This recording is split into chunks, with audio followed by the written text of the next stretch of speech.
a Myanmar time zone, MMT. The BJP is also saying that this is yet another proof that Rahul Gandhi is acting at the behest of foreign powers and that the document itself came from outside. The Congress has hit back saying that Adobe software, whether it's PDF documents or Illustrator software or any other software, it picks up time and time zones from whichever source it is fed from. It is not foolproof. It can be mistakenly undertaking the user's system time, or it can even be edited and morphed and manipulated using VPN and other hacking software. The question is, who is lying and who is saying the truth? Is it possible that that entire document was made outside of India, as is the BJP's allegation, or is it just an error that happened which needs to be overlooked, and the merit of the allegations are what is important in what Rahul Gandhi is alleging? So that is one aspect of this political dogfight between the Congress and the BJP. And then there is the TMC, not to be left behind. The TMC has taken this entire vote Chori allegation one step forward. It has accused the BJP of corruption, of bribery during the recently held vice presidential elections. Abhishek Banerjee, the number 2 in the party, he has alleged that the BJP bought votes for up to 15 to 20 crores for each member of parliament. The TMC says that elected representatives are selling out the people's trust, to which the BJP has asked the TMC if their own leaders were for sale. On the charge of buying votes, the BJP says that the truth is out in the open and that it's the opposition MPs who cross-voted. At least 15 extra votes have gone to the NDA candidate, Mr. C.P. Radhakrishnan, the next vice president, and 15 votes short was the opposition's candidate, Justice Sudarshan Reddy. The Myanmar twist that the BJP has added only emboldened the Congress. Rahul Gandhi has doubled down on his attack on the Election Commission, claiming that he would substantiate all his claims with proof very soon. Dynamic explosive आपको सबूत देने वाले हैं। पूरे देश में नारा चल रहा है, वोट चोर, गद्दी चोर का नारा चल रहा है, आग जैसे फैल रहा है, क्योंकि सच्चाई है और हम आपको दिखाएंगे। हिंदुस्तान के युवा, आप अच्छी तरह सुनिए, सच्चाई है कि वोट चोरी करके सरकारें बन रही हैं। हम गारंटी करके आपको प्रूफ देने वाले हैं। नामे आम आदमी पार्टी বিজেপিতে নাম লিখিয়েই দিয়েছে, এরকম 2-4টে এমপি তো রয়েছে। আর ওরা অনেক টাকার বস্তা নিয়ে নেমেছে ভোট কিনতে। আমি কালকে গিয়ে 4-5 জনের সাথে যেটুকু কথা বলে বুঝতে পেরেছি, এক একজনের ভোট কিনতে প্রায় 15-20 কোটি টাকা খরচা করেছে। এখন বিক্রি হয় পণ্য বা দ্রব্য। তাই যারা ভোটে নির্বাচিত হয়ে জনপ্রতিনিধি হয়ে মানুষের কথা বলার জন্য পার্লামেন্টে গিয়ে মানুষের আবেগকে বিক্রি করতে চাইছে, তারা হয়তো বিক্রি হতে পারে, কিন্তু মানুষের আবেগ তো বিক্রি হয় না। জনপ্রতিনিধি বিক্রি হতে পারে, জনতা বিক্রি হয় না। All right, I want to go across for a political face-off. Dr. Ajay Alok, national spokesperson of the BJP, is joining us. We'll be joined in a moment by Ashpreet Kadyal, spokesperson of the Congress Party.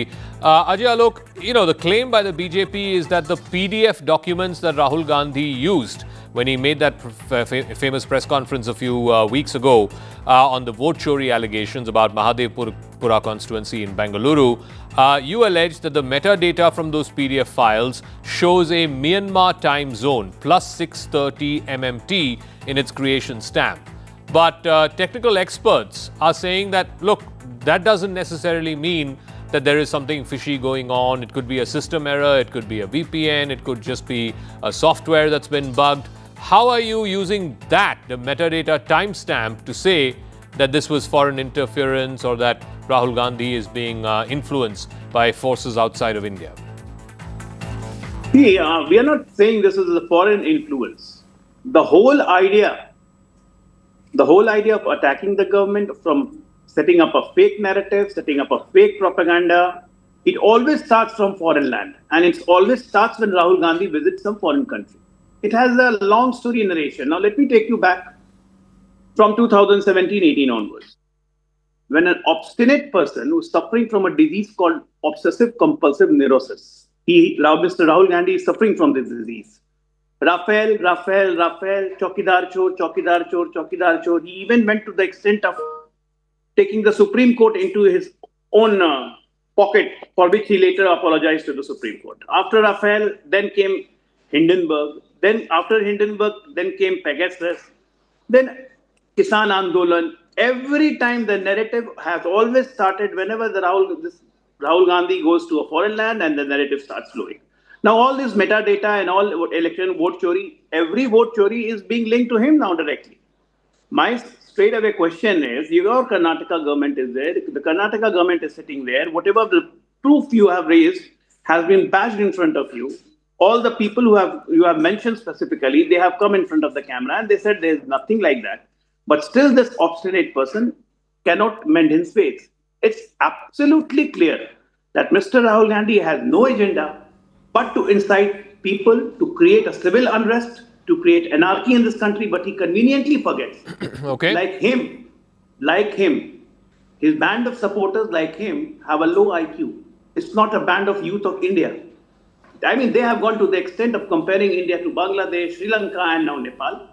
They are wishing that this kind of a situation should arise in India, that civil unrest and anarchy should all take it. Now he's talking of, I'm going to drop a hydrogen bomb.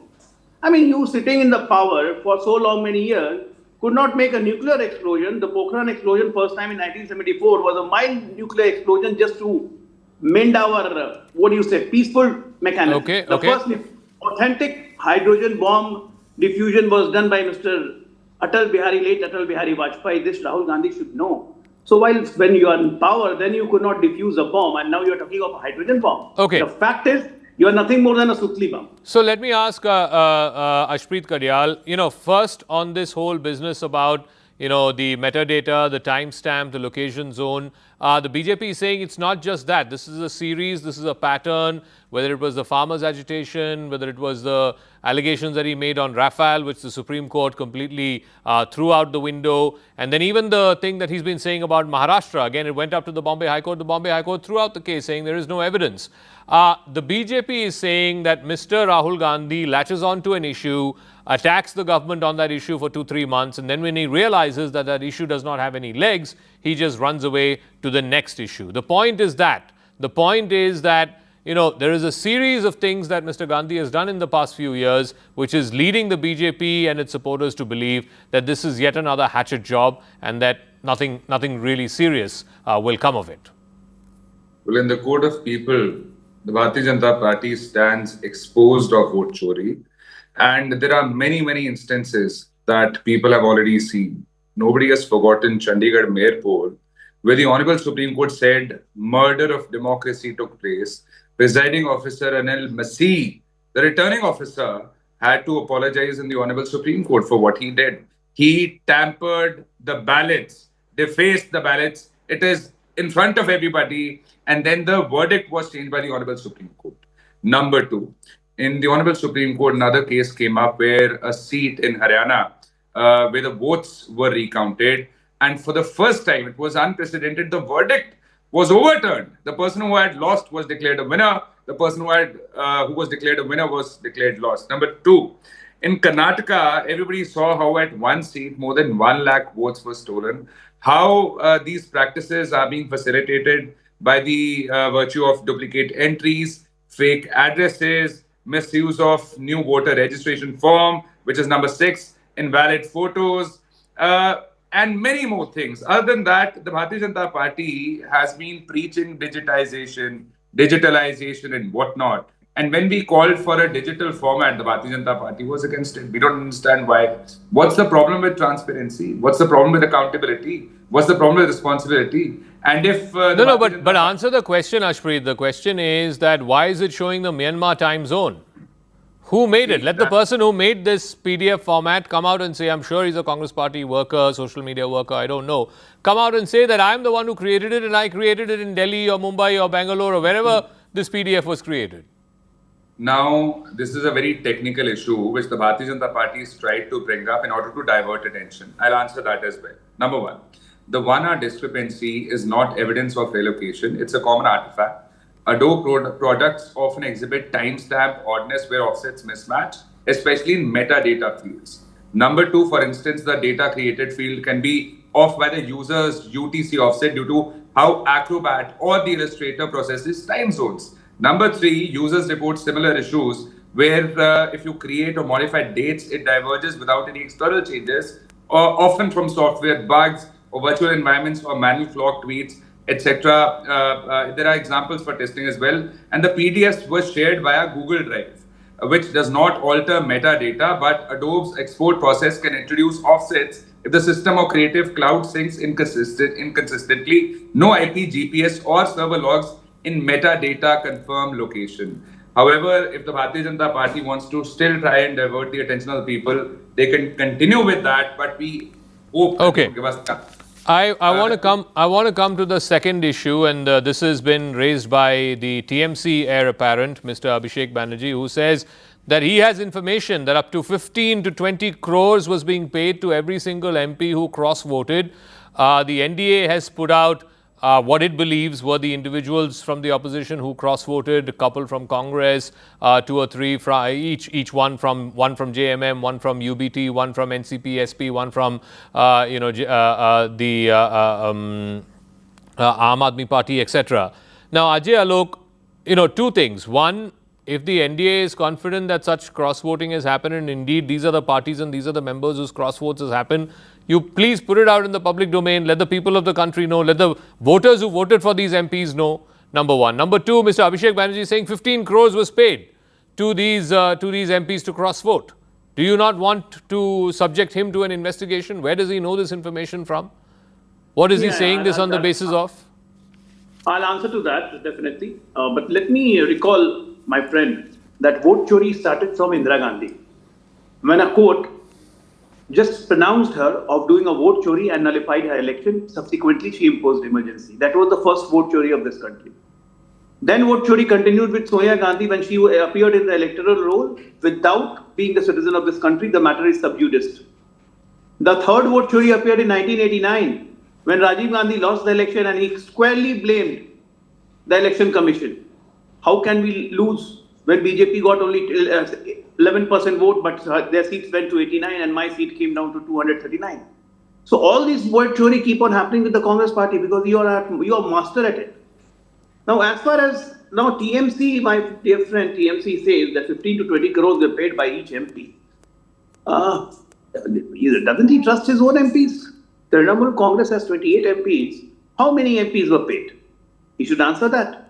And where this authentic information came to Mr. Abhishek Banerjee, that everybody was paid 15 to 20 crores for cross-voting. There is no whip in Rajya Sabha, we all know. The MP vote from their conscience. Now this conscience has led that out of their 325 MPs, only 300 votes could be secured by so-called Ghamandiya alliance, and 452 are our number. We never claimed, and we never assured that this MP is going to vote, this MP is going to vote. Okay. Only from opposition from our side. Like for BJD, they decided that they are going to boycott. Shiromani Akali Dal, they decided they are going to boycott. Who asked them to do that? We never did that. Now, if some MPs from their quarters are voting for us, it's not our problem, it's their problem. You cannot keep your house in order because your leadership is inept, absolutely inept leadership. And the Congress is nothing but a destructive party out to destroy this nation. I'm again telling you, this Rahul Gandhi is trying to create civil unrest and taking all inspiration from Nepal, Bangladesh and Sri Lanka. They think that Indian youth are also going to chant like this. Because in every line he says, youth of this country. Youth of this country is not low IQ as Mr. Rahul Gandhi is. Ashpreet Kadyal, the issue is if Mr. Abhishek Banerjee has information that MPs were lured with 15 crores or 20 crores, he should make that information available in the form of a police complaint. And number two, I mean, if 15 MPs cross-voted, is this all that it takes to get an MP to cross-vote and vote against his party, against his or her ideology? 15 to 20 crores. That leads to the question, is that all it takes? Is that all the conviction that opposition MPs have, that 15 of them have cross-voted, allegedly, as Mr. Abhishek Banerjee says, because they were offered 15 to 20 crores? See, the fellow panelist said that why a police complaint is not being filed. The first politician to have raised questions vis-a-vis EVM was Mr. Advani. Did he file any police complaint? Did he file any DDR? Did he give any affidavit like was sought from Mr. Gandhi? The Bharatiya Janata Party leaders have been asking for an affidavit. Why did Mr. Advani not give an affidavit? Why does he not give an affidavit today? The Bharatiya Janata Party ought to practice what it has been preaching and give up their double standards. Number two, the fact of the matter is that the question of vote chori, the questions that have been leveled have not been answered. Number one, when we talk of SIR, why Bihar after... No, with this debate is not about SIR. Please answer why 15 of your MPs cross-voted. Is it because they were offered 15 to 20 crores? One second. See, as far as why our MPs voted differently, they didn't follow the whip. For that, we are going to be looking into the matter. However, the Bharatiya Janata Party has also had issues of similar nature back in the day. The Bharatiya Janata Party would have the same perception there, would have the same perspective there, would level similar allegations for those times as well, when the Bharatiya Janata Party's elected leaders voted differently. Number two, it's an internal matter. We look into it and we'll ensure that accountability is fixed. Okay. Number two.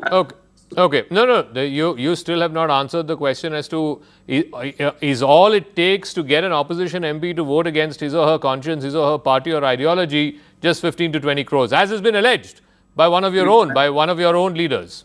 1 second. As far as the allegations go, allegations are not facts, and if allegations are to be believed, Operation Lotus allegations were leveled against the Bharatiya Janata Party in Goa, in Maharashtra, in AP, MP, and whatnot. Should they be believed to be true, the Bharatiya Janata Party should admit to them. Okay, so Abhishek Banerjee's allegations are allegations. They're not to be believed. We'll leave it at that. Ashpreet Kadial, Dr. Ajay Alok, thank you very much for joining us at the top of the show with this political face-off on the vote chori allegations. Two parts to that discussion. But I want to move on. And Dr. Alok referred to this, what's happening in Kathmandu, what's happening in Bangladesh, what's happening in Sri Lanka. Let's talk about what's happened in Nepal. 31 people, in fact, have now been killed. And more than 1,000 people have been injured since the protest by Gen Z began earlier this week. It led to the fall of an elected government. It sent the country into a spiral of political uncertainty. Troops are now patrolling the streets of Kathmandu after protesters set fire to the buildings, clashed with the police and stormed state institutions. All of this happened on Monday and Tuesday, which of course led to the fall of the KP Sharma Oli government. Tensions escalated outside the Nepali army headquarters today. There is now a fundamental difference of opinion. Two sets of Gen Z protesters have been clashing with each other over who is going to lead the proposed interim government. Yesterday, we had Sushila Karki, who is a former Chief Justice of the Nepalese Supreme Court. In fact, the first woman Chief Justice of the Nepalese Supreme Court. She was chosen by one section of the Gen Z. Today, another section of the Gen Z took grave offense to it, and they suggested an alternative name in Mr. Gising, who used to be the head of the Nepalese Electricity Board. However, no final decision has been taken as to who is going to be the next interim leader, the next interim Prime Minister of Nepal. I want to play out some sound bites of the protesters. We'll also try and see if we can go across to one of our reporters and try and get a sense of what is the latest that is happening in Nepal right now. 2 days after seemingly a revolution brought down an elected government. We need an interim government for now, for which we have proposed Sushila Karki, because she was the Chief Justice and she has always been fighting for the corruption, against the corruption. That's why right now the first thing is the interim government. The second thing is dissolving the current parliament. And the third thing is maintaining law and order in the country. Our thing is, our country is getting the first lady prime minister. That's a beautiful thing. That's the win situation for all of the females in the country, all of the women in the country. It was a totally peaceful protest.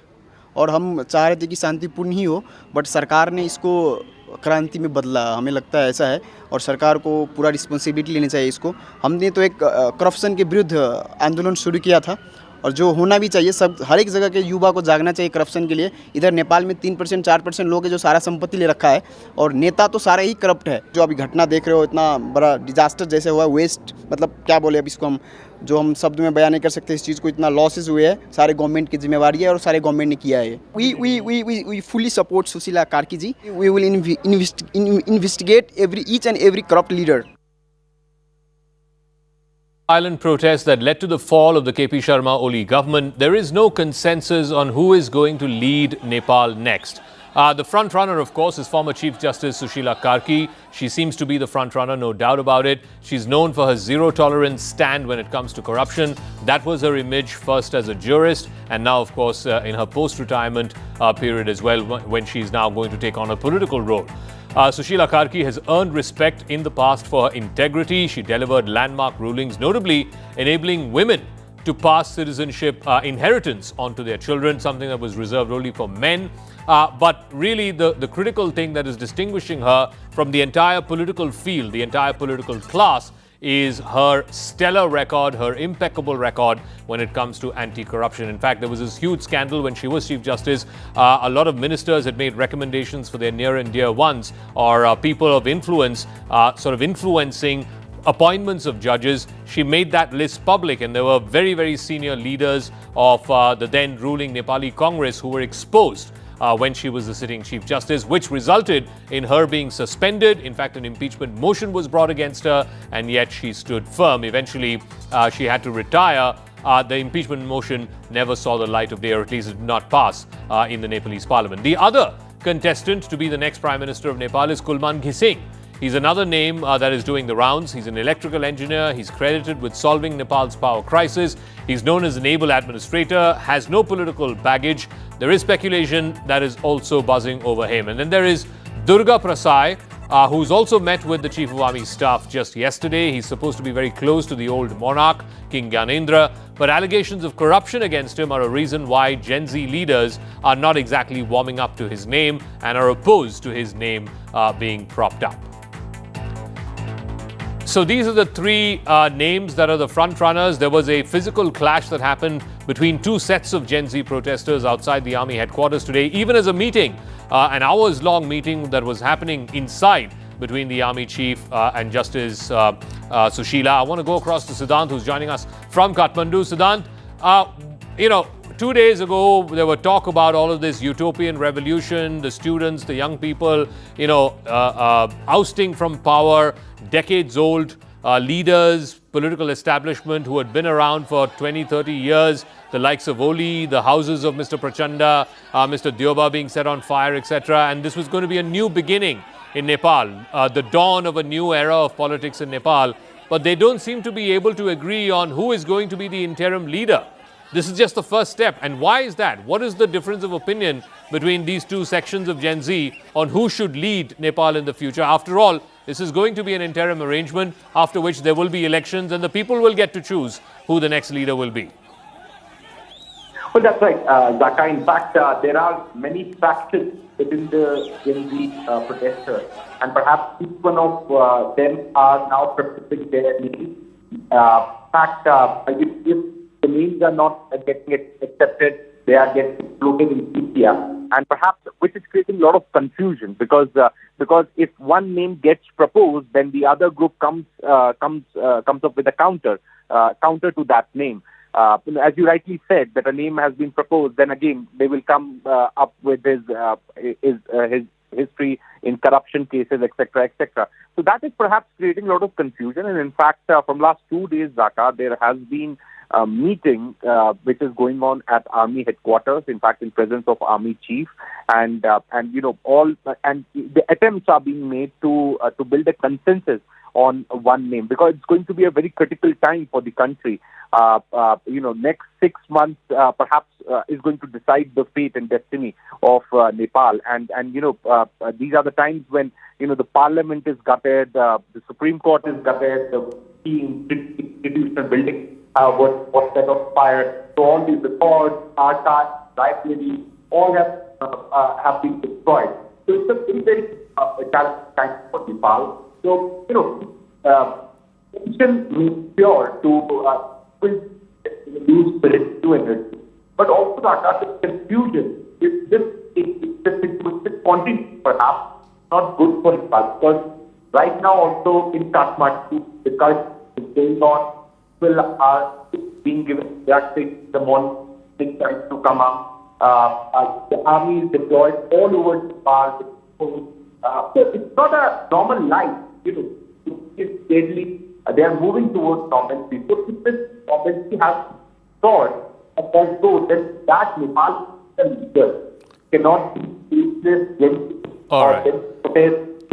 Siddhant, we'll try and reconnect with you. As you would assume, there is bad audio with Siddhant's line because, a lot of communication is restricted there in Kathmandu. There is still a curfew that is going on even 2 days after those violent scenes that we saw.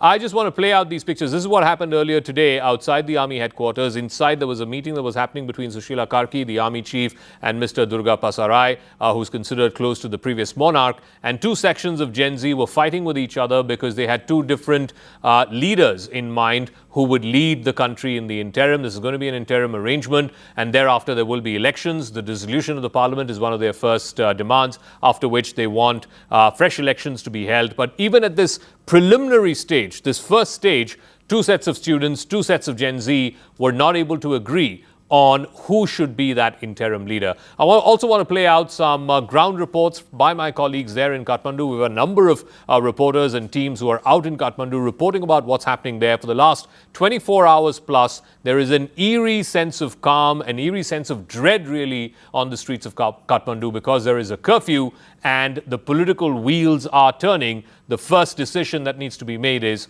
who's going to be the next leader. Here are some ground reports. Nepal के काठमांडू में आप जो ये आलीशान बंगला देख रहे हैं, दरअसल ये बंगला यहाँ के जो तत्कालीन प्रधानमंत्री थे केपी शर्मा ओली उनका है। इससे आप अंदाज़ा लगा सकते हैं कि जो नेपाल के लोगों का गुस्सा था वो किस तरह था कि एक प्रधानमंत्री कितनी लेविश लाइफ में काठमांडू में रहते थे। ये आप देख सकते हैं ये कितना बड़ा बंगला है और जिस तरह से नेपाल के जो युवा हैं, नेपाल के जो लोग हैं, उनके अंदर ये गुस्सा था कि जो नेपाल की सरकार थी उसने नेपाल के लोगों की सुनी नहीं, डेवलपमेंट के बारे में जो लोगों के मुद्दे थे, युवाओं के मुद्दे थे, उन पर ध्यान नहीं दिया इस सरकार ने। और यही वजह थी कि जो करप्शन था वो अपने चरम पे था, बेरोजगारी थी जो अपने चरम पे थी और उसके बाद जो जेनजी और जो बाकी भी लोग हैं, जो नेपाल के आम लोग हैं, उनका गुस्सा फूटा। और उसके बाद आप देख सकते हैं किस तरह से आज इस बंगले की हालत को देख के आप अंदाज़ा लगा सकते हैं कि जब जो जनता है जब वो सड़कों पे आती है तो बड़ी बड़ी सत्ताएं हिल जाती हैं। ये उसकी बानगी ये बंगला जो है यहाँ के तत्कालीन प्रधानमंत्री का गवाही दे रहा है। आप देख सकते हैं सब कुछ जल के राख हो चुका है, सत्ता चली गई है, एक तरीके से तख्ता पलट हो गया है। तो हम आपको एक वीआईपी जोन दिखा रहे हैं जहां से प्रधानमंत्री जब संसद भवन में एंट्री करते हैं तो वो इसी जगह से होते हुए अंदर एंट्री करते हैं। ये देखिए ये पूरी तरह से तबाह हो चुका है। ये न्यूज़ 18 इंडिया एक्सक्लूसिव तस्वीरें आपको दिखा रहा है नेटवर्क 18 ग्रुप की। देखिए ये वीआईपी इलाका है। यहाँ पे तमाम वीआईपीज जो हैं वो यहाँ पर मौजूद होते थे जब पार्लियामेंट का सेशन चलता था, महत्वपूर्ण कैबिनेट की मीटिंग होती थी। और देखिए यहाँ पर देखिए ये अगर देखेंगे आप तो पूरा प्रीमाइसेस जो है वो तहस नहस हो गया है। यहाँ पर केवल लोहा और जो जाले जंगले हैं वो नजर आ रहे हैं। हर तरफ जो मलबा है वो यहाँ पे नजर आ रहा है। बहुत ज्यादा हीट जो है हमें यहाँ पर महसूस हो रही है क्योंकि आगजनी हुई थी। और आप सोचिए मंजर यहाँ पे क्या रहा होगा। देखिए ये वीआईपी गेट है, ये वीआईपी गेट है। यहाँ पर हम देख सकते हैं, ये देखिए ये मेरे कैमरे में दिखा रहे हैं, ये वीआईपी गेट है। प्रधानमंत्री इसी गेट से यहाँ पर अंदर एंट्री करते थे और ये पूरा प्रीमाइसेस जो है ये पार्लियामेंट के अंदर का है। देखिए यहाँ पर ये पार्लियामेंट का सारा वीआईपी मूवमेंट जो है वो यहीं पर होता था। ये एक गेट जो आप बाजू में यहाँ पर देख रहे हैं, ये देखिए यहाँ पर कि आपको कुछ जर्नलिस्ट यहाँ पे नजर आ रहे हैं। ये जो गेट है इससे बाकी सांसद वगैरह एंट्री करते थे। जो जानकारी यहाँ से मिल रही है कि जो हम जहाँ पे खड़े हुए हैं वो वीआईपी गेट था।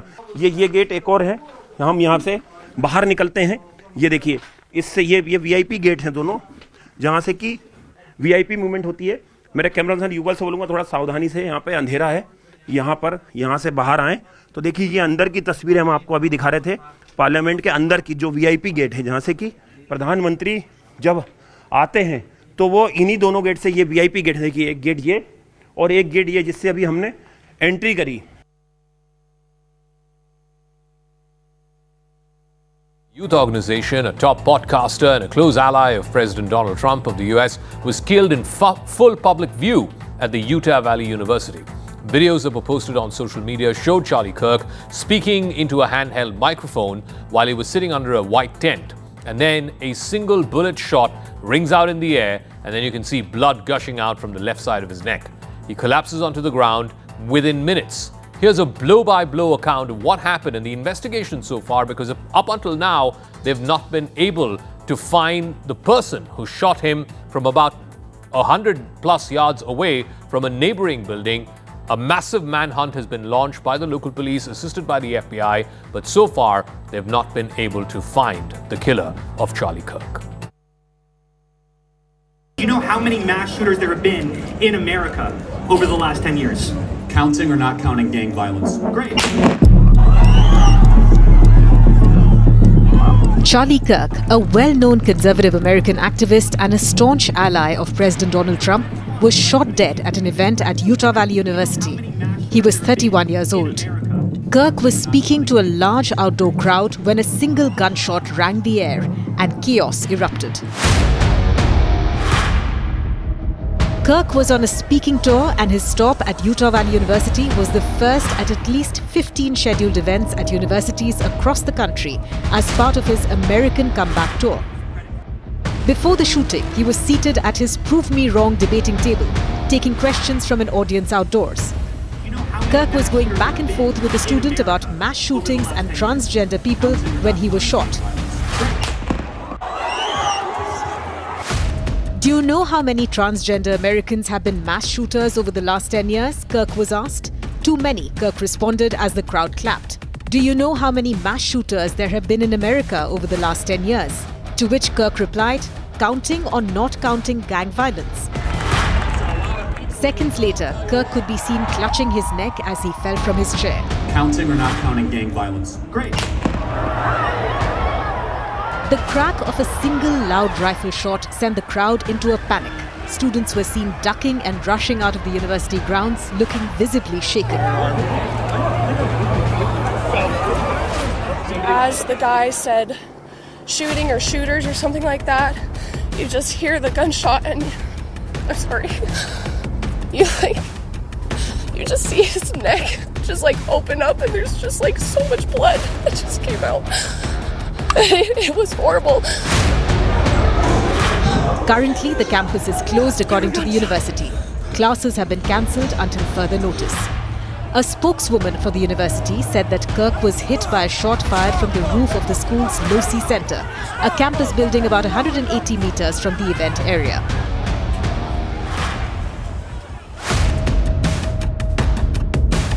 It was not clear whether the shot was fired from a rooftop or from an open window.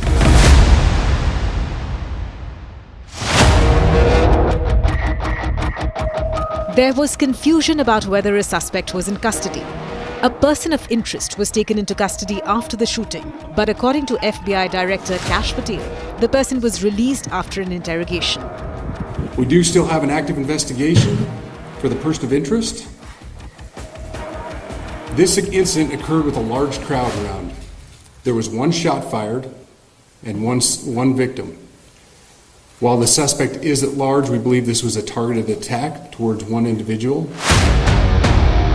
6 officers were working in the event and there were more than 3,000 people in attendance. Kirk also had a private security team with him. Charlie Kirk was one of the most prominent conservative activists and media personalities in America and a trusted ally of President Trump. He co-founded Turning Point USA, a non-profit conservative advocacy group, when he was just 18 years old. Kirk's group grew into the country's largest conservative youth movement, and over the years he became a central player in a network of pro-Trump influencers, often described as the face of the Make America Great Again movement. Kirk had 5.2 million followers on the platform X and hosted The Charlie Kirk Show, a podcast and radio program that reached more than 500,000 listeners each month. He also wrote a 2020 bestseller, The MAGA Doctrine.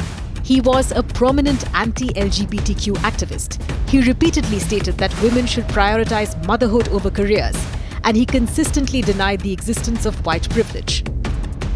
Kirk was also a close friend of the president's eldest son, Donald Trump Jr. He was also an early champion of Vice President J.D. Vance, as Trump was deciding whether the senator would be his running mate. Donald Trump often credited Kirk with bringing many young voters over to his side during the 2024 presidential campaign. Confirming Kirk's death, Trump put out a video message blaming the radical left for the killing and called Kirk a martyr for truth. Charlie was a patriot who devoted his life to the cause of open debate and the country that he loved so much, the United States of America. He fought for liberty, democracy, justice, and the American people. He's a martyr for truth and freedom. This is a dark moment for America. For years, those on the radical left have compared wonderful Americans like Charlie to Nazis and the world's worst mass murderers and criminals. This kind of rhetoric is directly responsible for the terrorism that we're seeing in our country today, and it must stop right now. Charlie Kirk's ascent in conservative politics mirrored the rise of right-wing populism in America. The outspoken Trump supporter was never shy of expressing his views and was unwavering in his support for the conservative movement. His provocative style won him a loyal support base, but there was also fierce opposition. It was one shot that killed conservative activist Charlie Kirk, believed to have been fired from a nearby roof. And officials who are leading this investigation say this was a targeted attack. Now, hours after this deadly shooting here at Utah Valley University, there's significant police presence. They're remaining vigilant as the suspect remains at large. A manhunt is underway in Utah following the Wednesday shooting death of 31-year-old conservative activist Charlie Kirk during a speaking engagement at Utah Valley University. While the suspect is at large, we believe this was a targeted attack towards one individual. Kirk was a rising star on the right, host of a popular podcast and co-founder of the political action group Turning Point USA. Known for having his finger on the pulse of the MAGA base, President Donald Trump credits him with galvanizing the youth vote. This is a dark moment for America. His mission was to bring young people into the political process, which he did better than anybody ever. Utah Governor Spencer Cox calling Kirk's murder a, quote, political assassination, citing a string of recent violence motivated by politics, including assassinations in Minnesota, an attempt on the Pennsylvania governor's life, and assassination attempts on President Donald Trump during his re-election campaign last summer. And when someone takes the life of a person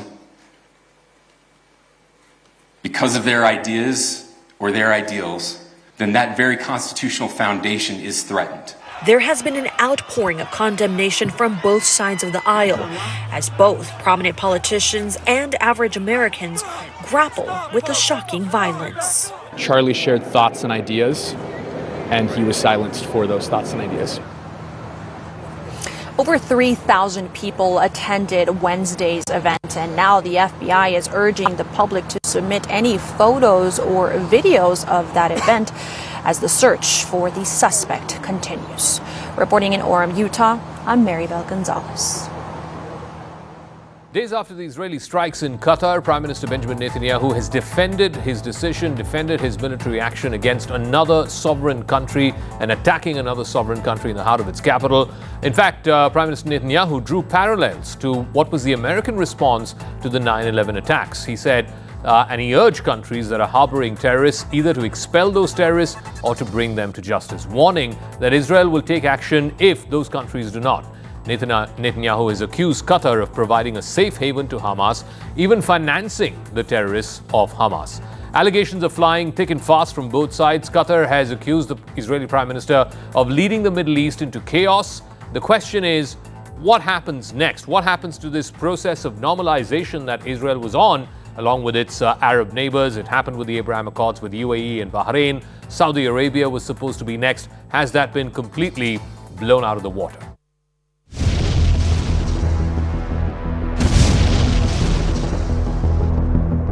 Israel attempted to kill senior members of Hamas in an airstrike on Tuesday in Qatar. This led to a sharp escalation that brought the Middle East into the brink of yet another war. This was the first time that Israel struck a close American ally and, more importantly, one of the primary mediators involved in the negotiations between Israel and Hamas to end the Gaza war.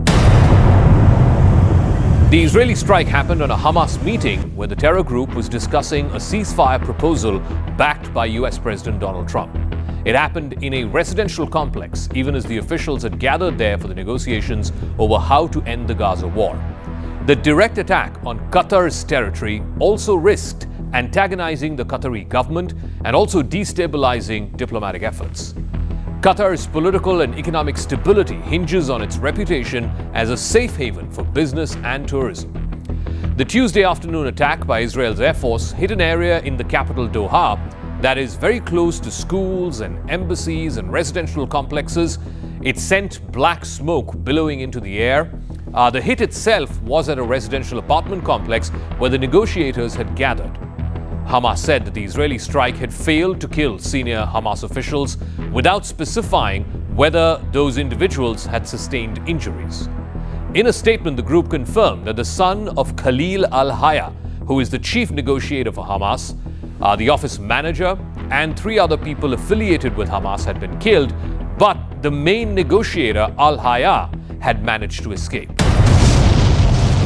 But the strike happened to kill a member of Qatar's internal security forces as well as injure a number of civilians. And that prompted a sharp rebuke from the Qatari Prime Minister. Qatar will continue its role as a mediator in the war. Sheikh Mohammed bin Abdul Rahman Al Thani, the country's Prime Minister, said right after the attack. But he added that the Gulf state has also formed a legal team to determine how to respond to Israel's wanton and illegal attack. In fact, the Qatari Prime Minister denounced Israeli Prime Minister Benjamin Netanyahu, calling him out by name. إن الهجوم الإسرائيلي اللي تم اليوم على أرض قطر ويعني لا نستطيع أن نسميه إلا بإرهاب دولة يمارسه شخص مثل نتنياهو في سياق هذه السياسات الممنهجة ومحاولاته المستمرة لزعزعة الأمن والاستقرار الإقليمي هي فقط رسالة واضحة للمنطقة ككل. وهذه الرسالة تقول أن هناك لاعب مارق في هذه المنطقة وهناك عربدة سياسية مستمرة في هذه المنطقة وانتهاك لسيادة الدول. نتنياهو بنفسه صرح بأنه سيعيد تشكيل الشرق الأوسط. هل هذه الرسالة بأنه سيعيد تشكيل الخليج أيضا؟ President Trump gave a conflicting account on when exactly his administration knew about the Israeli strike. First, he said on social media that the US military had informed his administration that Israel was attacking Hamas in Doha in Qatar.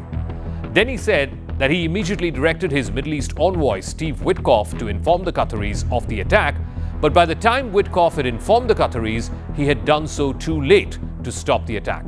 Trump also said he had spoken to both Benjamin Netanyahu along with the Emir of Qatar right after the attack. Well, I'm not thrilled. I'm not thrilled about it.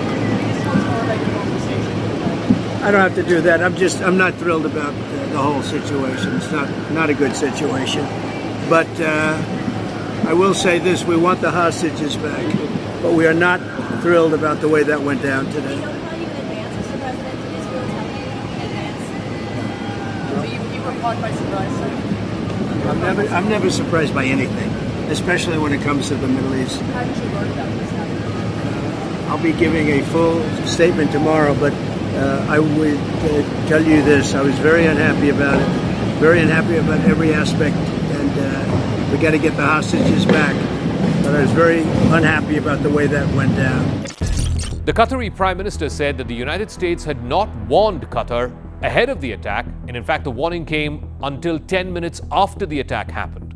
He accused the Israeli government of trying to sabotage every attempt to create opportunities for peace. Israeli officials have vowed to kill Hamas leaders who were involved in the planning of the October 7, 2023 attack on southern Israel, which was the trigger point, which is what ignited the war in Gaza. In that attack, over 1,200 Israelis were killed and 250 of them taken hostage. A week ago, Lieutenant General Eyal Zamir, who is the Israeli military's chief of staff, suggested that Israel was focused on attacking not just Hamas in Gaza, but also Hamas officials in the wider region. Hamas representatives met on Monday with the Qatari Prime Minister to discuss Trump's proposal for a ceasefire in Gaza.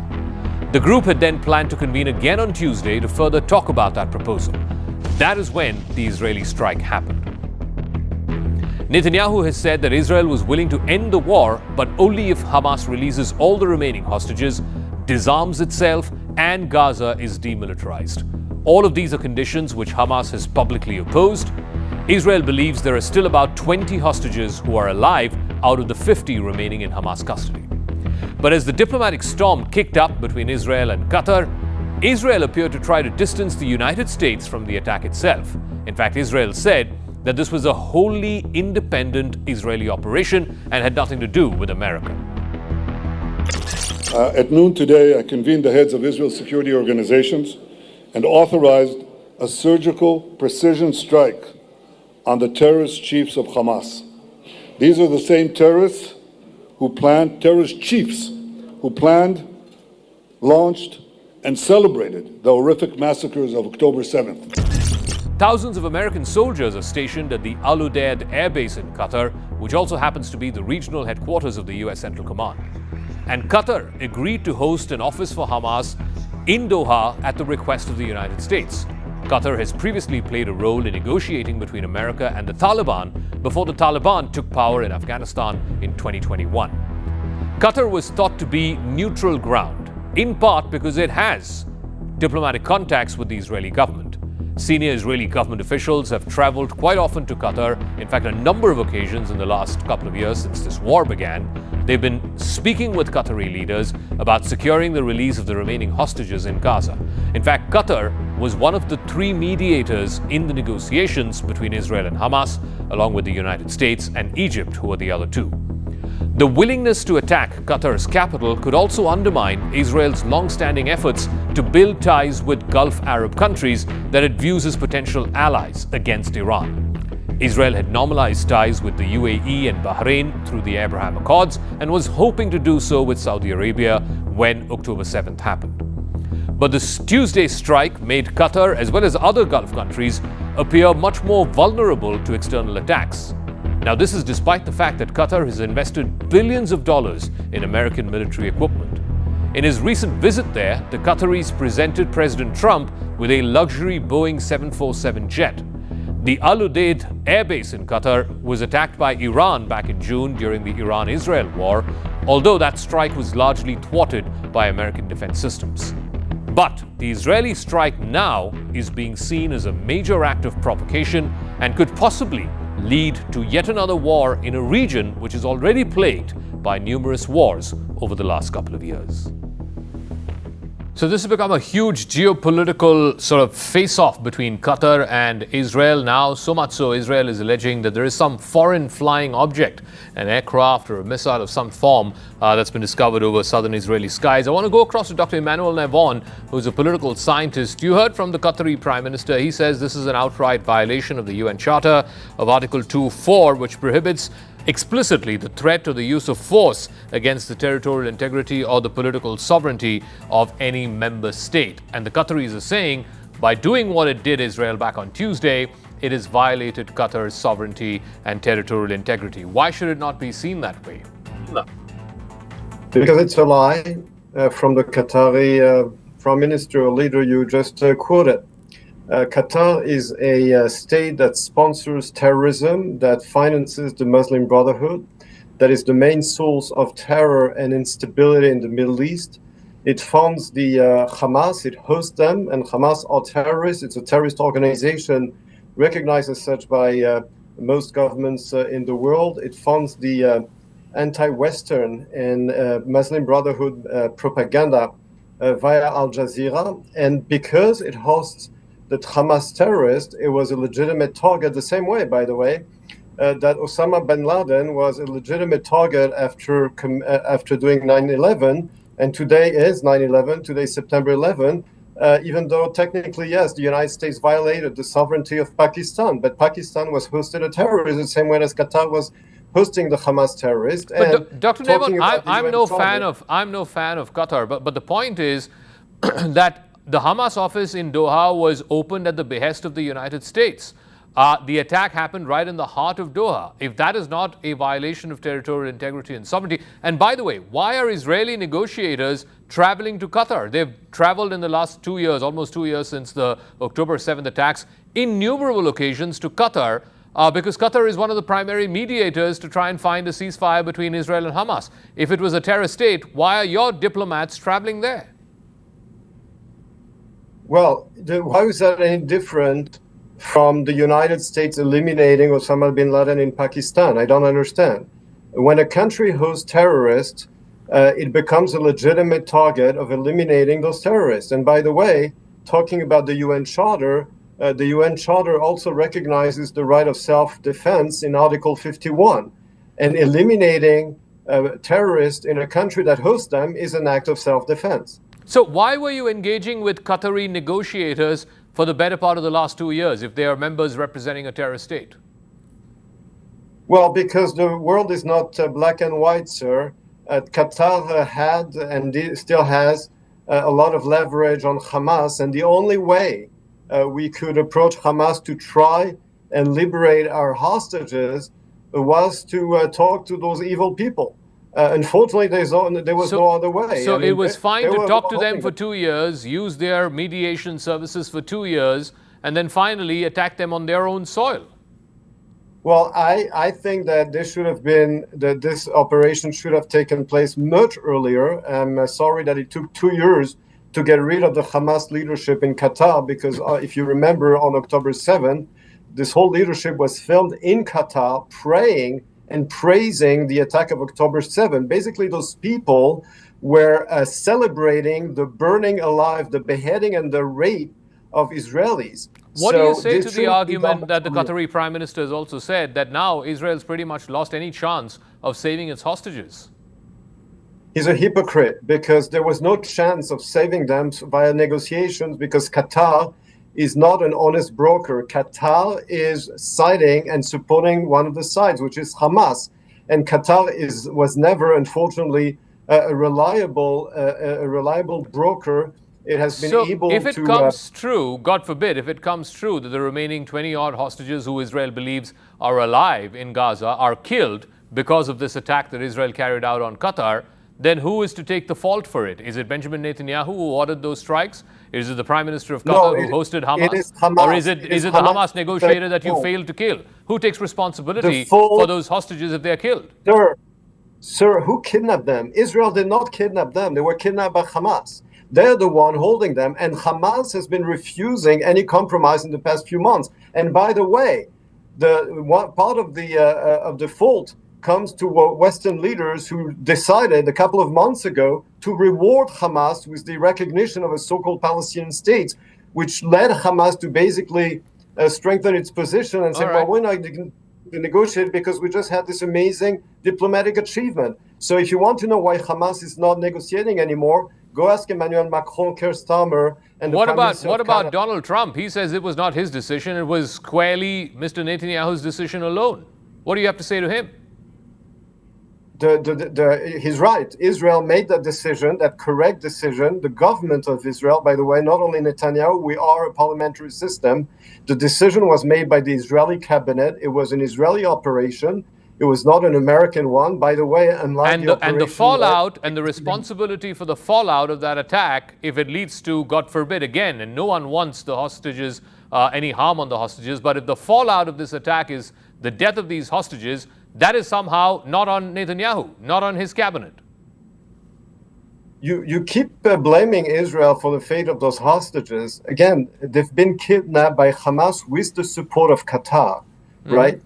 It is Hamas who is holding them, who kidnapped them and is holding them and is refusing to release them. So Israel has no other choice but to defeat this evil organization. And that's why we have our soldiers in Gaza risking their lives to try and rescue them. Who is going to rescue them? Dr. Not Navon, Qatar, not Hamas, and we wish you all the very best, and I hope those hostages come back alive. I really do. I was in Israel a few weeks ago, and this was the single biggest issue. The hostages had to be back, and the war had to end. Unfortunately, I'm not sure, because of the events of this last few days, whether those hostages' safety is actually bettered or has become worse because of the actions of the Israeli government. We'll leave it at that. Dr. Emmanuel Navon is a political scientist from Israel.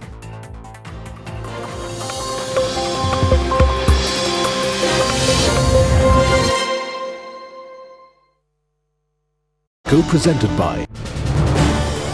This is News 18 Network.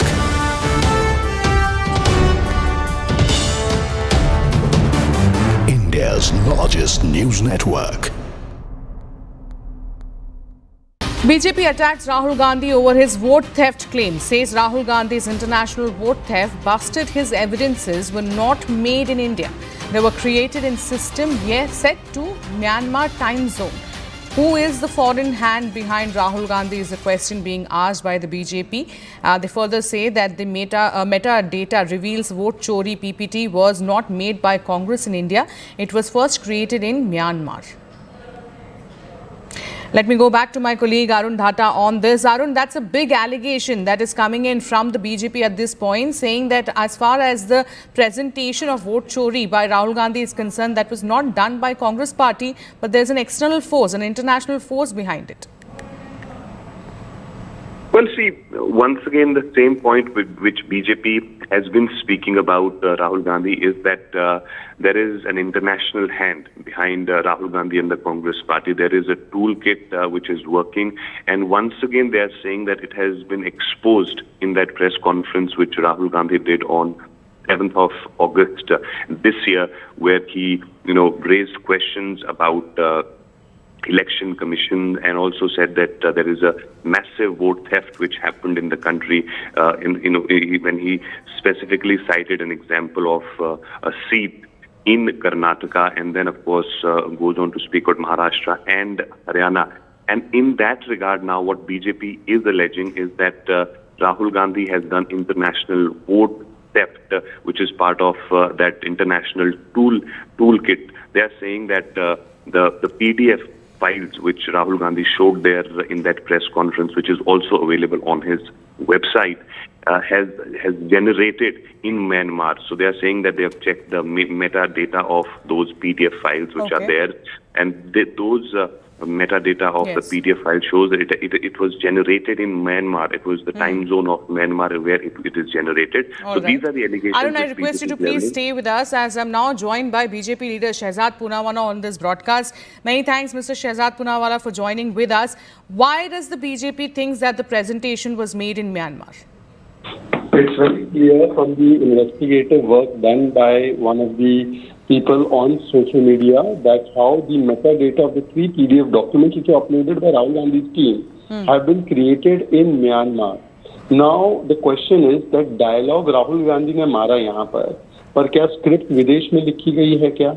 This metadata cannot be changed because Adobe and Google Drives are used, so you can't change it. This is allocated from the system. So the question is that every time Rahul Gandhi brings up an agenda, why is it sponsored by foreign powers or foreign outsourced locations? We know that during parliament sessions, Soros-based reports were quoted to stall parliament sessions, whether it was Hindenburg, whether it was on vaccines or on other issues. Then we know that Rahul Gandhi goes abroad and he says that, look, India's democracy is over, you must intervene. He has done this on multiple occasions, berating Indian institutions on foreign soil. And now, what we are seeing in our neighborhood, look at that and look at the fact that Rahul Gandhi raises this bogey against our constitutional institutions, and the material is supplied from outside. So Rahul Gandhi, who has immense faith in Videsh and Videshi, who's often found in Malaysia instead of in Punjab and other places, today the question to him is कि क्या dialogue आपका script कहीं और की, acting आपका direction कहीं और की, राहुल गांधी के पॉलिटिकल इंटरनेट कनेक्शन का वाईफाई कहीं और से जुड़ा हुआ है क्या, राहुल गांधी के पीछे ये फॉरेन हैंड कौन सा है, ये बताना चाहिए. But Shehzad, not the first time that the BJP is alleging this, that there is an international link to Rahul Gandhi and George Soros. So why is it that the BJP is not investigating into it? Because Congress time and again has been in fact saying that these allegations are nothing but baseless. No, Congress should come out first of all and categorically deny this allegation. They have not done that, point number one. Point number two, when Rahul Gandhi makes all kinds of claims against the Election Commission, he refuses to give it to the affidavit to the Election Commission. On point number three, we have asked that why don't you provide this SIR or the other evidence of Bihar in the Supreme Court? That also they failed to do. And just now you see Madras High Court has rejected all the claims made by Rahul Gandhi in his PowerPoint presentation. In fact, it has fined the petitioner. In Maharashtra also, whatever claims Rahul Gandhi was making, Supreme Court jumped